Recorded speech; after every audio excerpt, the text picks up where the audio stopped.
বাংলাদেশের এই মুহূর্তে আমরা যেটি খুবই দরকার সেটি হচ্ছে যে ম্যাক্রো ইকোনমিক স্ট্যাবিলিটি। রেমিটেন্স গত অর্থ বছরে $30 বিলিয়ন মতো এসছে।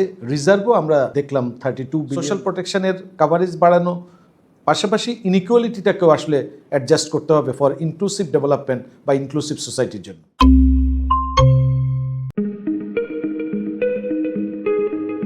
বাংলাদেশের এই মুহূর্তে আমরা যেটি খুবই দরকার সেটি হচ্ছে যে ম্যাক্রো ইকোনমিক স্ট্যাবিলিটি। তো সেটির জন্য আমরা দেখলাম যে আমাদের এক্সপোর্ট মোটামুটি আমাদের একটা পজিটিভ ট্রেন্ডের মধ্যে আছে। এর বাইরে আমাদের যে লাইফ লাইন সেটি হচ্ছে রেমিটেন্স গত অর্থ বছরে $30 বিলিয়ন মতো এসছে।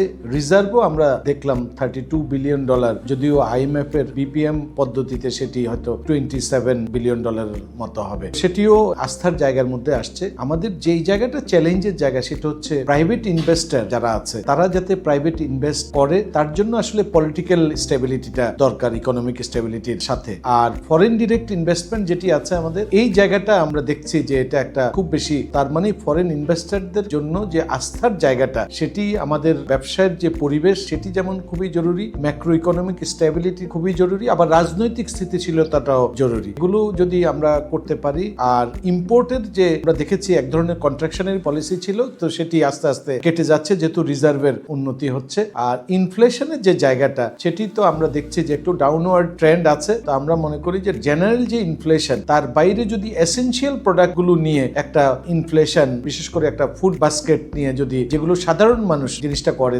নিম্নআয়ের মানুষ যে ফুডগুলো ব্যবহার করে তার এসেনশিয়াল কমোডিটিগুলো নিয়ে একটা কনজিউমার প্রাইস ইন্ডেক্স সেটা যদি করা যেতে পারে। এর বাইরে সোশ্যাল প্রোটেকশনের যে সাপোর্টটা দেওয়া হচ্ছে, এই সোশ্যাল প্রোটেকশনের সাপোর্টটা আমরা মনে করি যে গ্রামীণ যে খাদ্য কর্মসূচি আছে প্লাস শহরে যে OMS বা TCBর যে সাবসিডাইজ রেটে যে পণ্যগুলো দেওয়া হয় সেগুলোর কলেবর আসলে বাড়ানো দরকার। তো সেগুলো করতে পারলে আমি মনে করি যে আমরা মোটামুটি সাধারণ মানুষও একটা স্বস্তির জায়গায় আসবে। আর ম্যাক্রো ইকোনমির যে জায়গাটা সেটি গভর্নমেন্টের যদি একটা স্টেবল সিচুয়েশনে নিয়ে আসতে পারে, আর তার পাশাপাশি একটা ক্রেডিবল ইলেকশন সামনে আসছে, সেটি যদি করা যায় তাহলে আমাদের ম্যাক্রো ইকোনমিক সিচুয়েশনটা অনেক বেশি পরিমাণে স্টেবিলিটির দিকে যাবে। এর বাইরে আমরা বলি যে ম্যাক্রো মাইক্রো একটা মিসম্যাচ। হয়তো ম্যাক্রো আমরা দেখি যে একটা ভালো ফলাফল পভার্টি রিডাকশনের ক্ষেত্রে, যদি আমরা মাইক্রোর দিকে যাই এখনো অনেক হটস্পট আছে যেখানে poverty incidence is very high. অন্যদিকে ম্যাক্রো লেভেলে আমাদের ইনইকুয়ালিটিও বাড়ছে।